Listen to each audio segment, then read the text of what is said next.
The morning sun cast long shadows across the parade grounds of the National Military Academy.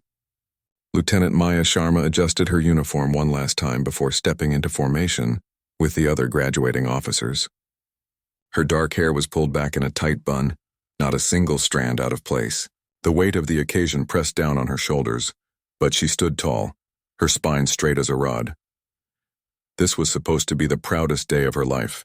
4 years of grueling training, countless sleepless nights studying tactics and strategy, and pushing her body to its limits had led to this moment. Her mother would be watching from the stands, along with the families of all the other graduates. Maya wished her father could have been there too. 10 Hut. The command echoed across the grounds and 60 pairs of boots snapped together in perfect unison. Maya's eyes focused straight ahead, her face a mask of professionalism. Today was not just graduation day. It was inspection day.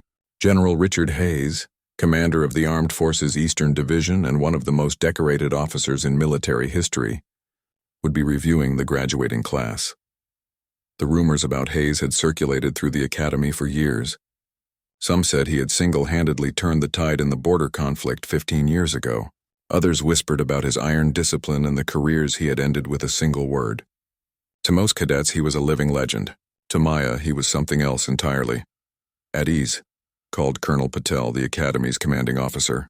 As you know, we are honored to have General Hayes conducting the final inspection today. Remember your training. Remember who you represent. The graduates remained in formation as a black government car pulled up to the edge of the grounds. The driver, a young corporal, rushed to open the rear door. General Hayes emerged, his uniform adorned with rows of colorful ribbons and medals that caught the sunlight. He was shorter than Maya had expected, but his presence seemed to fill the entire parade ground. His silver hair was cut military short, and deep lines carved his weathered face. Colonel Patel approached with a crisp salute. General Hayes, welcome to the National Military Academy. The graduating class of 2025 stands ready for your inspection, sir. Hayes returned the salute with practiced precision. Thank you, Colonel. Let's begin. Maya's heart hammered against her ribs as the 2 senior officers approached the first row of graduates. She stood in the 3rd row, 5th position. She had exactly 4 minutes before the general would reach her. 4 minutes to decide if she could go through with what she had planned for 3 years. The general moved methodically down each row, occasionally stopping to ask a graduate a question about their training or future assignment. His voice carried across the silent grounds, deep and commanding. Some of the graduates answered with shaking voices. Others managed to maintain their composure. All of them saluted with perfect form when he approached and again when he moved on. 3 rows ahead, Raj Kapoor received a nod of approval from the general after correctly naming all 5 principles of strategic defense. Maya had studied with Raj for countless hours. He deserved that nod. 2 rows ahead, the general paused before Layla Pham. Your marksmanship scores are exemplary, Lieutenant. The highest in Academy history. Thank you, sir. Layla replied, her voice steady despite the beads of sweat visible on her forehead. 1 row ahead.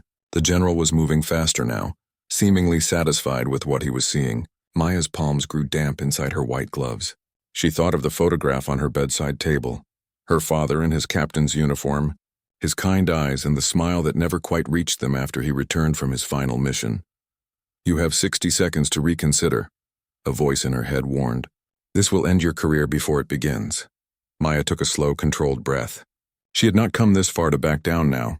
And then suddenly General Hayes was standing before her. He was close enough that she could smell his cologne and see the tiny burst blood vessels across his nose and cheeks. His eyes, cold and gray, scanned her uniform, her posture, her name badge. Lieutenant Sharma, he read aloud. Something flickered across his face. Recognition? Concern? It was gone before Maya could be sure. Your instructors speak highly of your tactical abilities. Maya said nothing. Protocol dictated she should thank him and then salute. The other officers in her row stiffened, sensing something wrong. The general's eyes narrowed slightly. I said, your instructors speak highly of you, Lieutenant. Yes, sir, Maya replied, her voice clear and steady.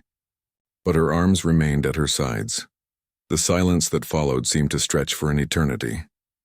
Around them, birds continued to chirp in the nearby trees, and somewhere in the distance a car horn honked. But on the parade grounds, it was as if everyone had stopped breathing. Colonel Patel's face had turned an alarming shade of red. The cadet next to Maya stared straight ahead, but she could feel his confusion and horror radiating like heat. "Lieutenant Sharma," the general said, his voice dangerously quiet. "Perhaps you've forgotten proper protocol." Maya met his gaze directly. "No, sir, I have not." The whispers began then, rippling through the formation like wind through tall grass. In the stands, parents and guests leaned forward, straining to see what was happening. The general's jaw tightened. "Explain yourself, Lieutenant, now." Maya knew there was no going back. The words she had rehearsed countless times in her mind came easily now. "With respect, sir, I cannot in good conscience offer you a salute." The general's eyes flashed with anger, but Maya continued before he could speak. "A salute is a sign of respect between soldiers. It acknowledges shared values and honor." Her voice remained steady, though her heart threatened to burst from her chest. "I cannot offer what I do not feel is deserved." Colonel Patel stepped forward, his face a mask of disbelief and fury. "Lieutenant Sharma, you will apologize to the general immediately and offer the proper respect, or you will face court-martial." The crowd in the stands had gone completely silent now. Maya could feel hundreds of eyes on her, including her mother's. The thought sent a pang of regret through her, but she pushed it aside. Her mother, of all people, would understand. "I accept any consequences for my actions, sir," Maya said to Colonel Patel, her voice still remarkably calm. The general's expression had changed. The initial shock and anger had been replaced by cold calculation. He studied Maya's face as if seeing her for the first time. "Do you have anything else to say for yourself, Lieutenant?" he asked, his voice deadly quiet. Maya had not planned to speak further. Her refusal to salute was meant to be statement enough. But looking into the general's eyes, the eyes of a man who had destroyed her father's life and never faced consequences, she found more words waiting. "He didn't greet my father, either." The words hung in the air like smoke. Around her, confusion spread through the ranks. But the general's face told Maya everything she needed to know. He remembered. Beneath his practiced exterior, a flash of recognition and perhaps even fear crossed his features. "Remove this officer from the formation," he ordered, his voice tight. Two military police officers who had been standing at the edges of the parade ground quickly approached. They flanked Maya, their expressions grim. "Lieutenant Sharma, you will come with us," one of them said quietly. Maya gave a single nod. As the MPs escorted her from the formation, she caught sight of her mother in the stands. Instead of the disappointment or shame Maya had feared, her mother's face showed only fierce pride. She stood tall among the seated guests, her chin raised in the same defiant angle as her daughter's. Maya allowed herself to be led away as murmurs swept through the crowd. Behind her, she could hear Colonel Patel attempting to restore order, instructing the band to begin playing to cover the disruption. But the damage was done. For the first time in the Academy's history, a graduating officer had refused to salute a superior, and on inspection day, no less. As they approached the administration building, Maya glanced back at the parade grounds. The ceremony was continuing, the general moving on to the next officer as if nothing had happened. But something had changed. Maya could see it in the rigid posture of her fellow graduates, in the confused expressions of the guests, in the hurried consultations between academy staff. She had just sacrificed everything she had worked for. Her military career was almost certainly over before it had truly begun. There would be disciplinary hearings, possibly even a court-martial. She would become known as the lieutenant who threw away her future in a moment of insubordination.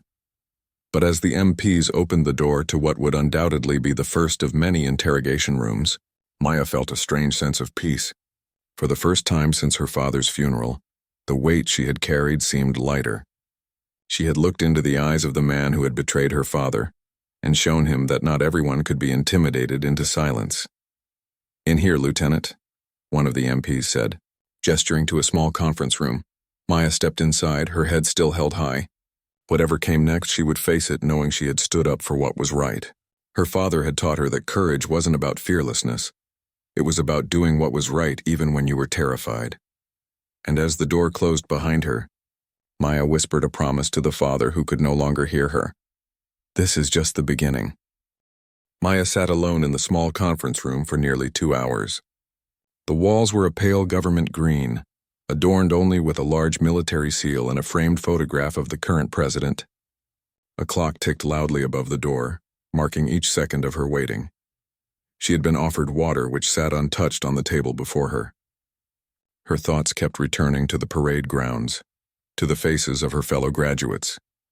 By now, they would have received their commissions, shaken hands with the dignitaries and tossed their caps into the air in celebration. Maya's own cap remained perfectly positioned on her head, her uniform still crisp despite the morning's events. The door finally opened and Colonel Patel entered, followed by 3 other officers Maya recognized from the Academy's disciplinary committee. Their faces were grave as they took seats across from her. "Lieutenant Sharma," Colonel Patel began, his voice clipped with barely controlled anger. "Do you understand the seriousness of what you've done today?" Maya met his gaze. "Yes, sir, I do." "Then perhaps you'd like to explain yourself."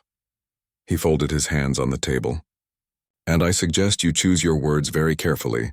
Your entire future depends on what you say in this room." Maya had spent years preparing for this moment, yet now that it had arrived, she found herself searching for the right words. How could she explain a lifetime of pain in a single statement? "Sir, my actions today were not taken lightly," she began. "I made a conscious decision to withhold a salute from General Hayes." "That much is obvious, Lieutenant," said Major Chen, one of the committee members. Her dark eyes were sharp with disapproval. "What we need to know is why." Maya took a deep breath. "Because he didn't greet my father either." The officers exchanged glances. "You've already said that cryptic statement once today," Colonel Patel said. "It's not an explanation. It's certainly not a justification for disrespecting a superior officer in front of the entire graduating class and their families." "My father was Captain Vikram Sharma," Maya said. The name hung in the air between them. Recognition flickered across Major Chen's face, though the others remained impassive. "And?" prompted Colonel Patel. "And 20 years ago he served under then Colonel Hayes during Operation Silent Shield." Maya kept her voice steady, though her hands were trembling slightly beneath the table. "My father was dishonorably discharged after that operation. General Hayes was promoted." Colonel Patel leaned back in his chair with a sigh. "Lieutenant, whatever grievance your father may have had with the military or with General Hayes has nothing to do with your conduct today." "With all due respect, sir, it has everything to do with it." Maya leaned forward. "My father was scapegoated for making a decision that saved civilian lives but contradicted his commanding officer's orders. General Hayes built his career on my father's disgrace." The room fell silent. The officers' faces revealed nothing, but Maya could sense their discomfort. "That's quite an accusation," said Captain Rodriguez, speaking for the first time. "Do you have any evidence to support it?" Maya shook her head. "The operation was classified. All records were sealed. But I know what happened. My father told me before he died. So you've disrupted a graduation ceremony, insulted a decorated general, and potentially ended your own career based on something your father told you?" Captain Rodriguez's tone made it clear how ridiculous he found this. "Yes, sir." Maya sat up straighter. "My father was not a liar." Colonel Patel rubbed his temples. "Lieutenant Sharma, regardless of what you believe happened 20 years ago, your actions today were inexcusable. You violated military protocol in the most public way possible. This committee has no choice but to recommend disciplinary action." "I understand, sir." "Do you?" Colonel Patel's voice rose slightly. "You've worked for 4 years to earn your commission. You were at the top of your class. You had your choice of assignments. And you've thrown it all away for what? A moment of rebellion? Some misguided attempt at justice for your father?" Maya didn't respond. What could she say that they would understand? How could she explain that some principles were worth sacrificing a career for? Major Chen cleared her throat. "Lieutenant, is there anything else you'd like to say in your defense before we make our recommendation?" Maya considered the question carefully. "Only that I don't regret my actions. My father taught me that integrity means doing what's right, even when it cost you something. Today it cost me my commission. I accept that." The officers exchanged glances again, and Maya could see that her response had surprised them. They had expected her to beg for leniency, to claim temporary insanity, to offer some explanation that might mitigate her punishment. Instead, she was accepting the consequences with the same quiet determination that had led her to refuse the salute in the first place. Very well, said Colonel Patel. This committee will deliberate and make its recommendation to General Hayes, who will have the final say in your punishment. Until then, you are confined to the barracks. Dismissed. Maya stood and saluted the officers, the same gesture she had refused to offer the general. It was a small but pointed distinction. Then she turned and left the room, escorted by a waiting MP. The walk across the campus was surreal. The graduation ceremony had ended, and clusters of graduates and their families were scattered across the grounds, taking photographs and celebrating. Conversation stopped as Maya passed, and she could feel their stares boring into her back. When she reached the barracks, she found them nearly empty. Only a few cadets who hadn't yet graduated remained, and they quickly made themselves scarce when she entered. Maya went to her room, a small but private space she'd earned in her final year, and sat on the edge of her perfectly made bed. For the first time since that morning, she was truly alone, and the magnitude of what she'd done hit her like a physical blow. She had spent her entire life working toward a military career. Her father, despite his dishonorable discharge, had instilled in her a deep love for service and duty. And now, in a single moment, she had likely destroyed any chance of following in his footsteps. A soft knock on her door interrupted her thoughts. "Come in," she called, expecting an MP with further instructions.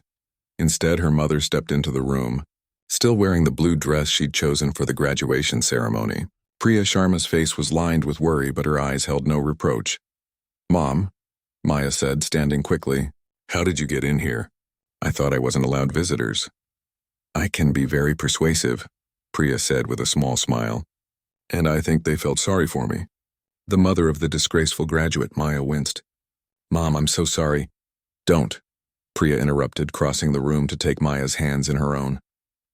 "Don't apologize for standing up for what you believe in. Your father would have been proud." "Would he?" Maya asked, her voice small.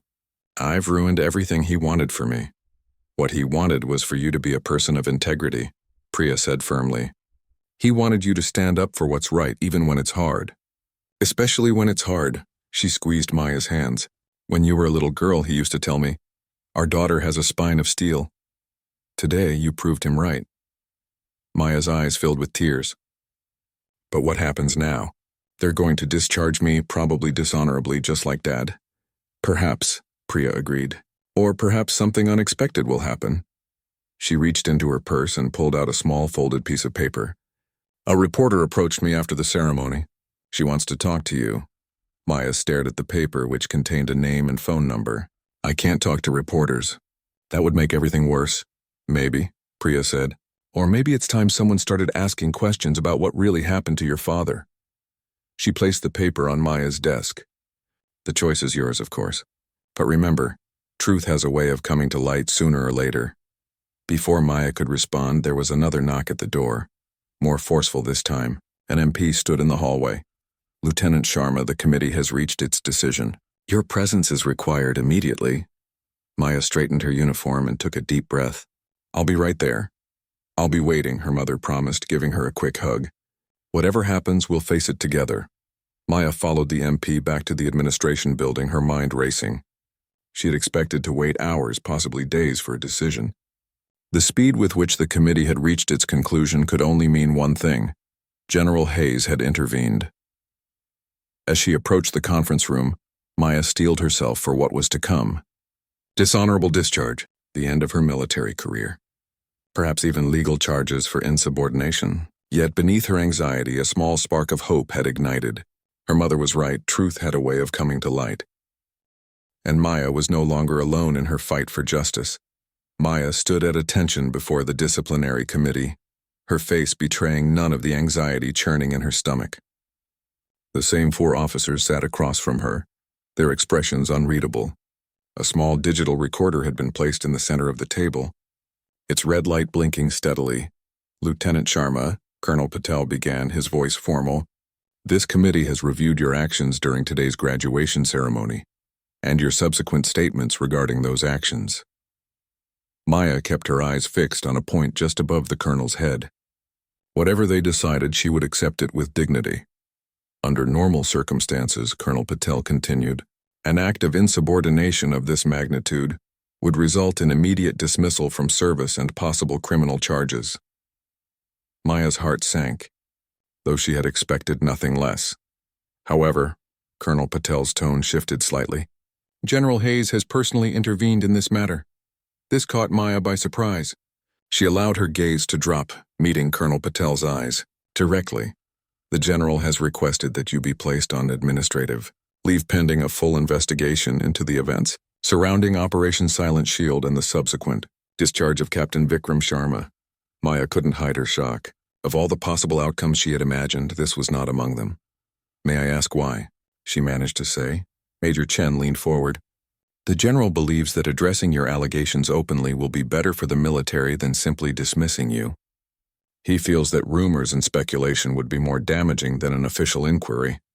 Or, Captain Rodriguez added, his voice skeptical, he genuinely wants to clear the air about an operation that's been classified for 2 decades. The implication was clear. None of them quite believed the general's stated reasons. Regardless of his motivations, Colonel Patel said, giving Captain Rodriguez a warning glance, you are hereby placed on administrative leave effective immediately. You will surrender your service weapon but retain your rank, pending the outcome of the investigation. You are free to leave the base but must remain available for questioning. Is that understood? Yes, sir, Maya replied, still trying to process this unexpected turn of events. Dismissed. Colonel Patel switched off the recorder. Maya saluted and turned to leave, her mind racing. As she reached for the door handle, Colonel Patel spoke again, his voice softer. Lieutenant? She turned back. Off the record, he said. Be careful. The general didn't get where he is by being careless with his reputation. Maya nodded, understanding the warning for what it was. Thank you, sir. Outside, her mother was waiting, pacing the hallway anxiously. When she saw Maya, she rushed forward. What happened? What did they say? Maya explained the committee's decision as they walked toward the barracks to collect her things. Administrative leave? Priya frowned. That's unexpected. Very, Maya agreed. I think the general is worried about what might come out if I start talking to people about Dad. Priya's expression grew concerned. This could be dangerous, Maya. If he's trying to protect himself, I know. Maya cut her off gently. But it's also an opportunity. The investigation might uncover evidence that clears Dad's name. Or it might find nothing and you'll have lost your career for nothing. Maya stopped walking and turned to face her mother. It wouldn't be for nothing, Mom. I couldn't stand there and salute him knowing what he did to Dad. Even if nothing comes of this, I did what I thought was right. Priya's eyes softened. I know, and I'm proud of you for that. I just worry. That's what mothers do, Maya said with a small smile. Come on, let's get my stuff. Back in her room, Maya packed quickly. There wasn't much to take. A few civilian clothes, some personal items, photographs. Her life for the past 4 years had been defined by the academy and its routines. Now she was stepping into uncertainty. As she zipped her duffel bag, her eyes fell on the piece of paper her mother had given her earlier. The reporter's contact information.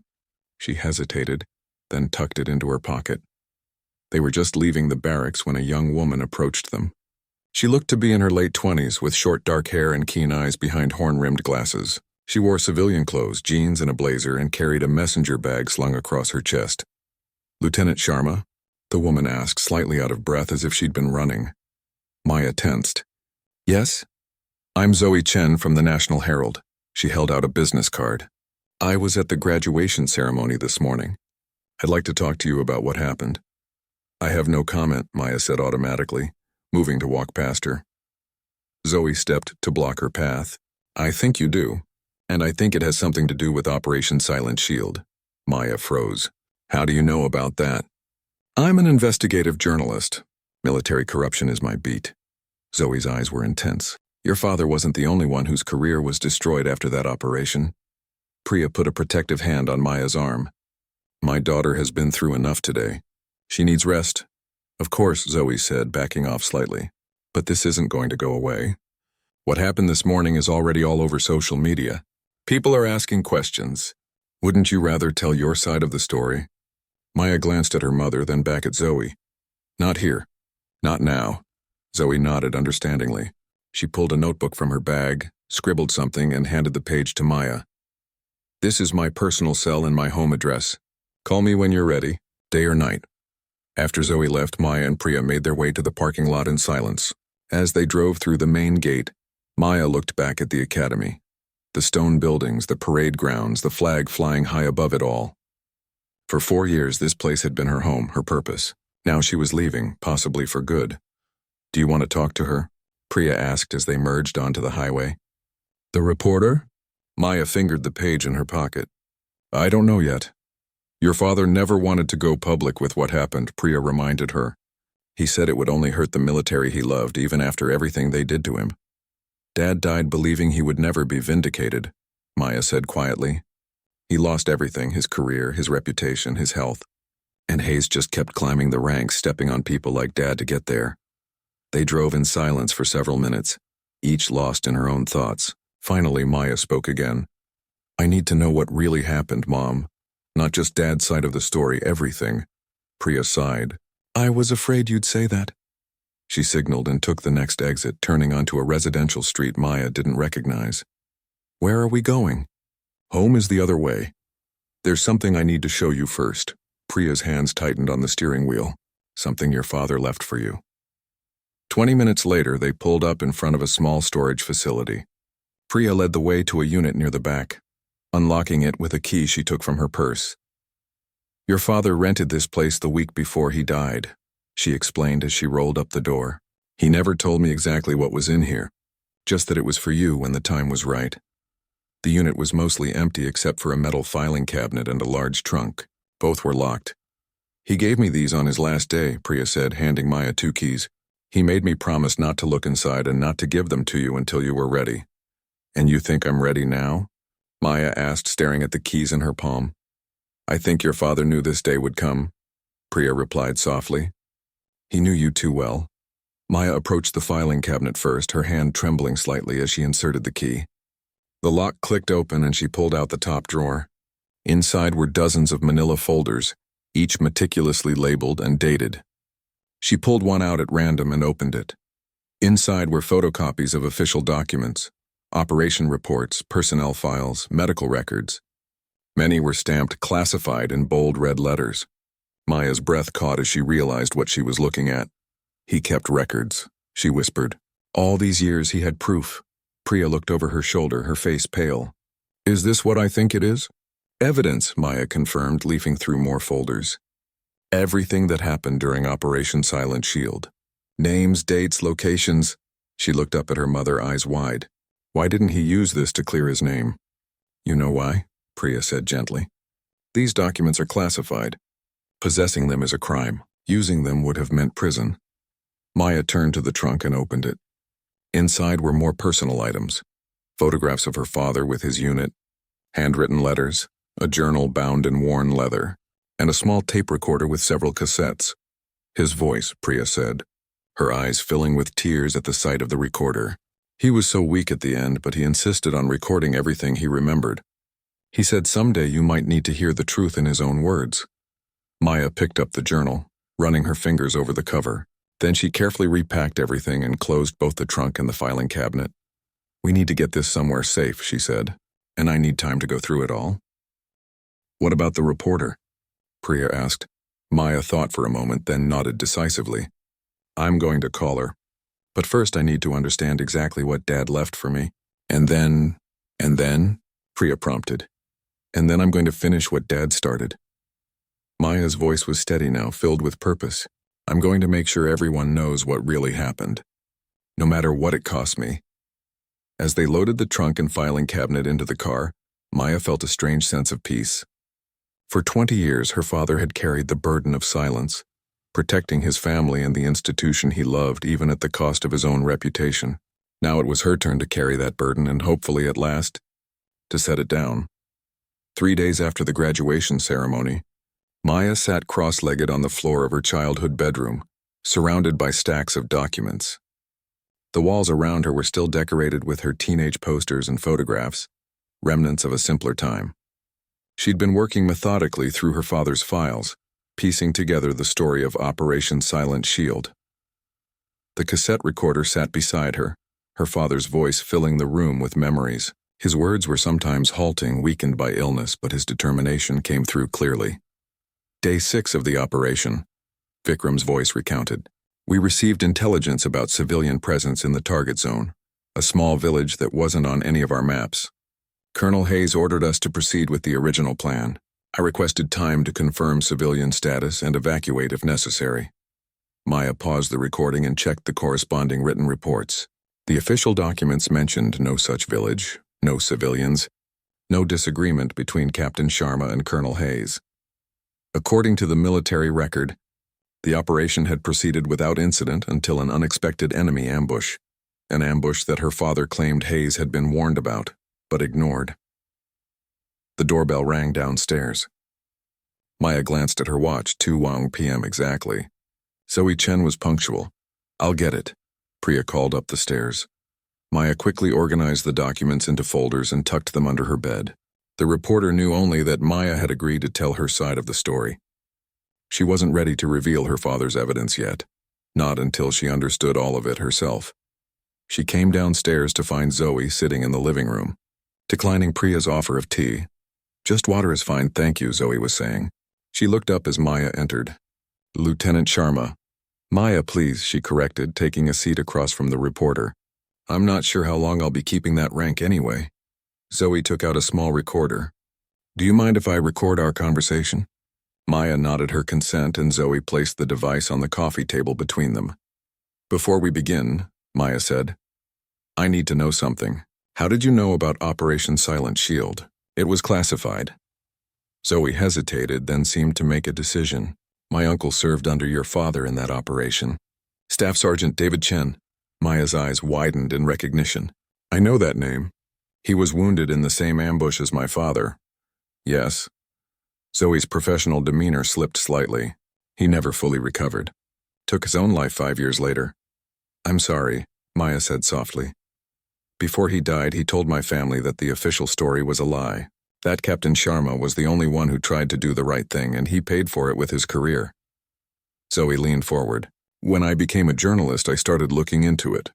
But I kept hitting walls. The records were sealed, witnesses wouldn't talk, and the few who would only spoke off the record. Until I made a scene at graduation, Maya finished for her. Exactly. Zoe smiled slightly. You've created an opening. People are curious. They're asking questions about why a top graduate would risk everything to snub a decorated general. Priya returned with glasses of water, setting them down before excusing herself to give them privacy. So, Zoe continued once they were alone, let's start at the beginning. What happened 20 years ago, and how did you learn about it? Maya chose her words carefully. My father was part of a classified operation led by then Colonel Hayes. During that operation, he made a decision that contradicted his commanding officer's orders. That decision saved civilian lives but was portrayed as insubordination. He was dishonorably discharged while Hayes received a commendation and eventual promotion. And you know this how? My father told me before he died. Zoe's eyes narrowed slightly. No offense, but that's not much to go on. Disgruntled former officers often have their own version of events. Maya bristled. My father wasn't disgruntled. He was heartbroken. He loved the military. Even after everything, he encouraged me to serve. Then why did you refuse to salute General Hayes? Why risk your own career? Because some things are more important than a career, Maya replied simply. My father lived with the shame of that discharge for 15 years. It broke his health, his spirit, and the whole time he knew he'd done the right thing but couldn't prove it. Zoe made notes as Maya spoke. Do you have any evidence beyond your father's word? Maya hesitated. Not that I can share right now. This caught Zoe's interest. She leaned forward. But you do have something? Before Maya could respond, her phone rang. She glanced at the screen. An unknown number. Excuse me, she said, stepping into the kitchen to answer. Lieutenant Sharma speaking. Lieutenant, this is Major Chen. The woman's voice was tense. I'm calling to inform you that the investigation into Operation Silent Shield has been suspended by direct order of General Hayes. Maya gripped the counter. On what grounds?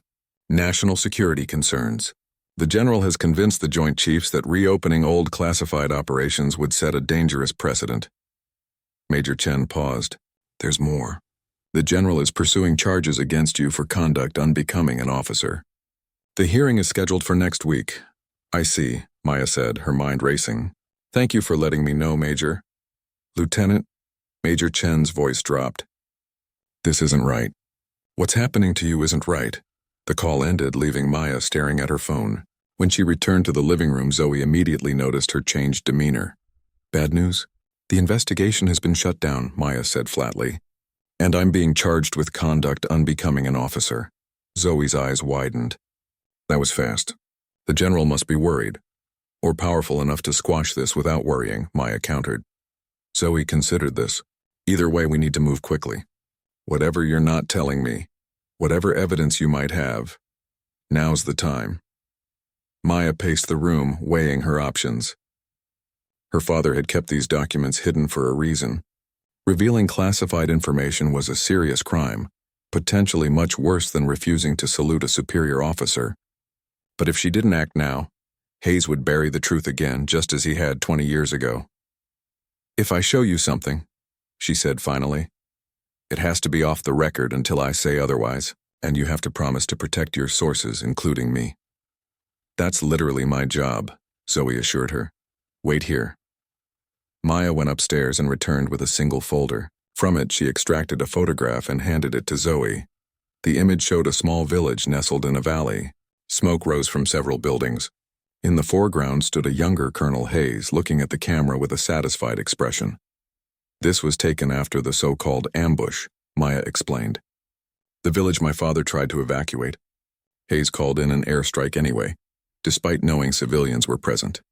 16 people died. Zoe studied the photograph. How did your father get this? One of his men took it. Dad kept a copy when he realized Hayes was altering the official record. This alone isn't enough, Zoe said, though her eyes were bright with interest. We need corroboration, testimony from others who were there. My father's records include names of everyone in his unit, Maya said. But many are probably still in service. Coming forward would risk their careers.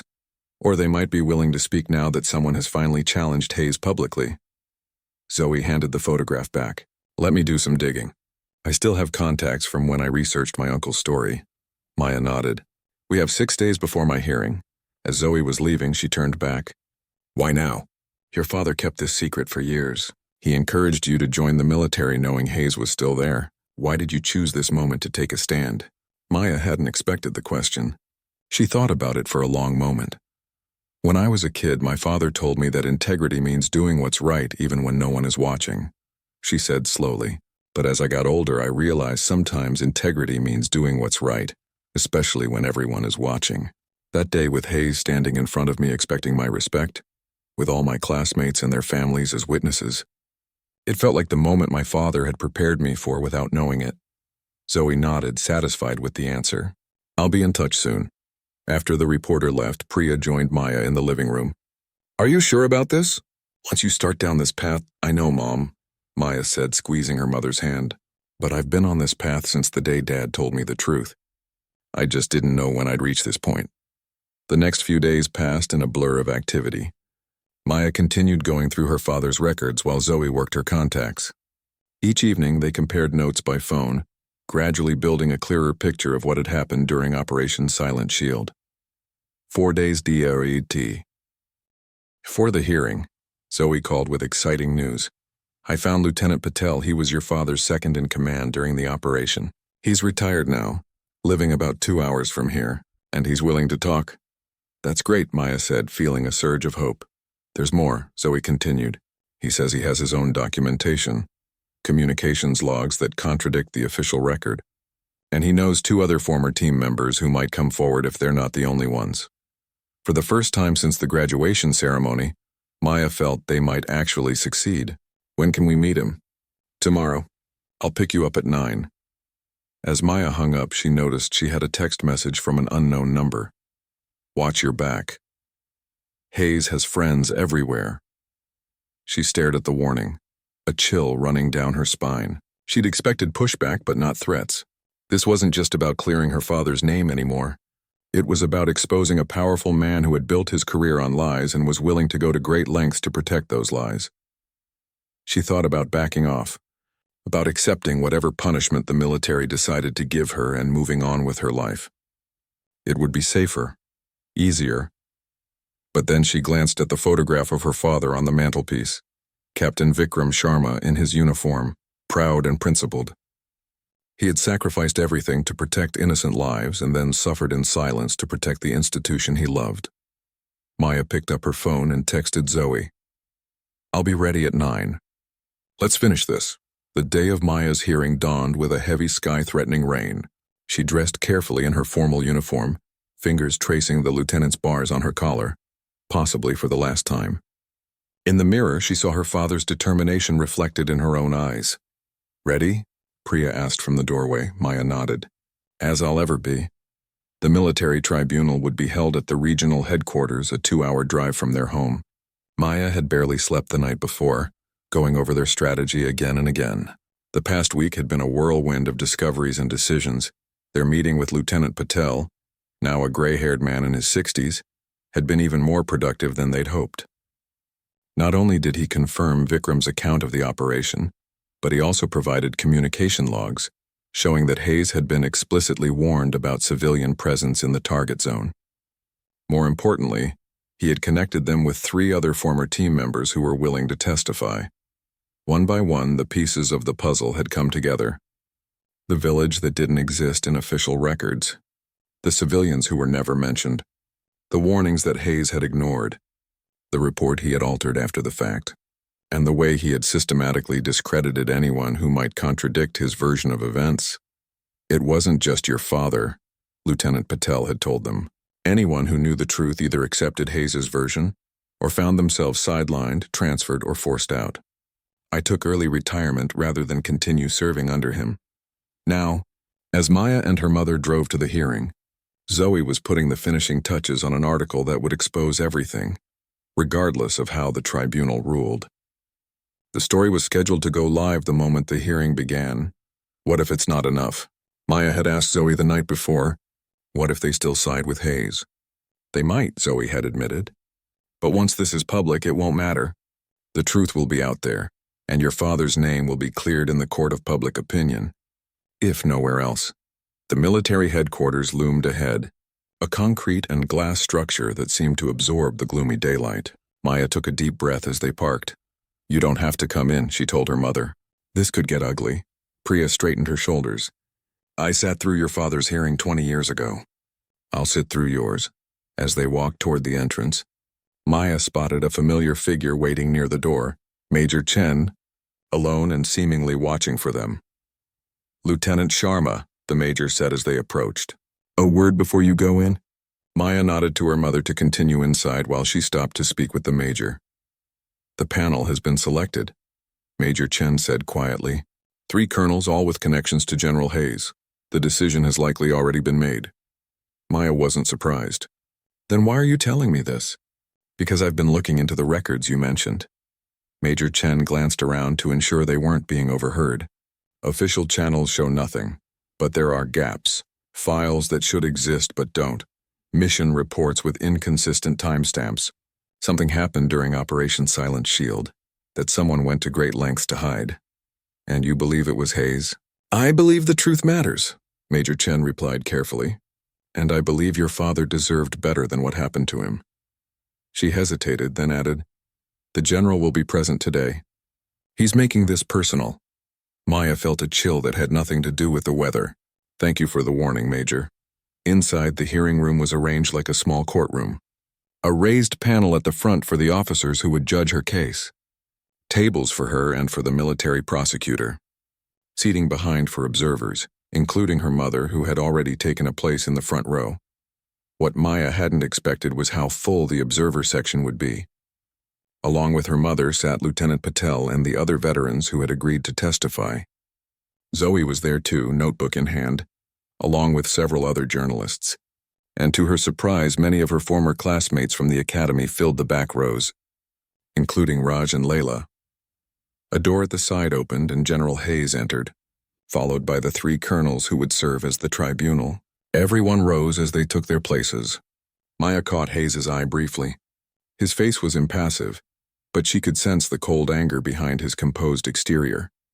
The hearing began with the formal reading of the charge, conduct unbecoming an officer. The maximum penalty, dishonorable discharge. The military prosecutor, a stern-faced woman with captain's bars, presented the case against Maya with clinical efficiency. The refusal to salute, the disruption of an official ceremony, the baseless accusations against a decorated officer. Throughout, General Hayes sat stone-faced, occasionally nodding in agreement. When it was Maya's turn to speak, she rose slowly, conscious of every eye in the room. "I stand by my actions at the graduation ceremony," she began, her voice clear and steady. "I chose not to salute General Hayes because to do so would have betrayed everything the military taught me about honor and integrity." She paused, looking directly at the three colonels. 20 years ago, my father, Captain Vikram Sharma, was part of Operation Silent Shield under then-Colonel Hayes's command. The official record states that my father disobeyed orders during an enemy ambush, endangering his unit. That record is a lie.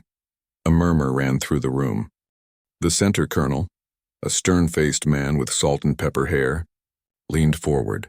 "Lieutenant Sharma, these allegations are not relevant to the charges against you. With respect, sir, they are the entire reason for my actions," Maya countered. "I have evidence that Colonel Hayes falsified reports, ignored intelligence about civilian presence in the target zone, and orchestrated my father's discharge to cover up his own mistakes." The colonel glanced at Hayes, whose face had darkened. "What evidence?" Maya nodded to Zoe, who opened her laptop. "Testimonies from 5 members of my father's unit, including his second-in-command, Lieutenant Patel. Communication logs showing that Hayes was warned about civilians in the area. Photographs of the village that doesn't exist in any official report. And most importantly, my father's own detailed account recorded before his death." She placed a flash drive on the table. "It's all here. Copies have also been provided to the National Herald and 3 other news outlets. The story is being published as we speak." The room erupted in whispers. Hayes stood abruptly. "This is absurd. These are classified documents. This woman is violating national security laws and should be arrested immediately. The only thing classified about these documents is the truth they contain," Maya replied evenly. "The truth about 16 civilian deaths that were covered up. The truth about soldiers who were silenced. The truth about a man who built his career on lies and the backs of honorable people like my father." The center colonel called for order. "General Hayes, is there any substance to these allegations?"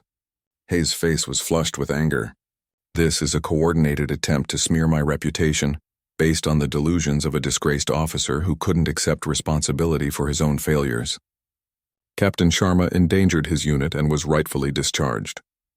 His daughter is now trying to rewrite history for her own benefit." Lieutenant Patel stood from the audience. "That's not true, and I'm prepared to testify under oath." One by one, the other veterans stood as well. The room had fallen completely silent. The colonels exchanged glances, clearly unprepared for this turn of events. After a brief whispered conference, the center colonel addressed the room. "In light of these serious allegations, this hearing will be suspended pending a full investigation by the Inspector General's office. Lieutenant Sharma will remain on administrative leave until that investigation is complete." He fixed Maya with a stern look. "If these allegations prove false, the consequences will be severe. If they are substantiated, appropriate action will be taken." It wasn't a victory, not yet. But it was more than Maya had dared to hope for. As the room began to clear, she found herself surrounded by supporters. Her mother hugged her tightly. Zoe gave her a thumbs up. Her former classmates offered congratulations. Through the crowd, Maya spotted General Hayes being escorted out by his aides. For a moment, their eyes met. The general's expression was unreadable, but the rigid set of his shoulders told her everything she needed to know. For perhaps the first time in his career, Richard Hayes was afraid. Outside, rain had begun to fall, but Maya barely noticed as she walked with her mother toward their car. "What happens now?" Priya asked. "Now we wait," Maya replied. "The investigation will take months, maybe longer. Hayes has friends in high places. But the truth is out there," Priya said. "Your father would be proud." Maya nodded, thinking of the photograph on her bedside table, her father in his uniform, eyes kind but sad. "I hope so." As they reached the car, Maya's phone buzzed with a text from Zoe. "Story is live. Already getting massive engagement. This is just the beginning." 6 months later, Maya stood once again in her dress uniform, This time before a much larger gathering. The investigation had been thorough and unsparing. General Hayes had been forced to retire, his reputation in tatters. Several other officers who had helped cover up the truth had also faced consequences. And now, in a ceremony that was being broadcast nationally, Maya watched as her father was posthumously awarded the Silver Star for valor, and his dishonorable discharge was officially reversed. As she accepted the medal on her father's behalf, Maya's eyes swept over the crowd. Her mother sat in the front row, tears streaming down her face. Zoe was there too, the article that had broken the story having earned her a prestigious journalism award. Lieutenant Patel and the other veterans stood together, finally vindicated, and at the back, just slipping in, Maya spotted a familiar face, Major Chen, now Colonel Chen, who had helped ensure the investigation was conducted fairly. The presiding officer, a 4-star general, handed Maya the medal in its velvet case. "On behalf of a grateful nation," he said, "we acknowledge the courage and integrity of Captain Vikram Sharma and offer our apologies for the injustice he endured." As applause filled the hall, Maya stood at attention and raised her hand in a perfect salute, not to any individual, but to the principles her father had lived by: integrity, honor, truth. Later, as she placed the medal beside her father's photograph at home, Maya felt a sense of completion. The journey that had begun with a refused salute had ended with justice, not just for her father, but for all those who had suffered under Hayes's command. "We did it, Dad," she whispered to the photograph. "We finally set things right."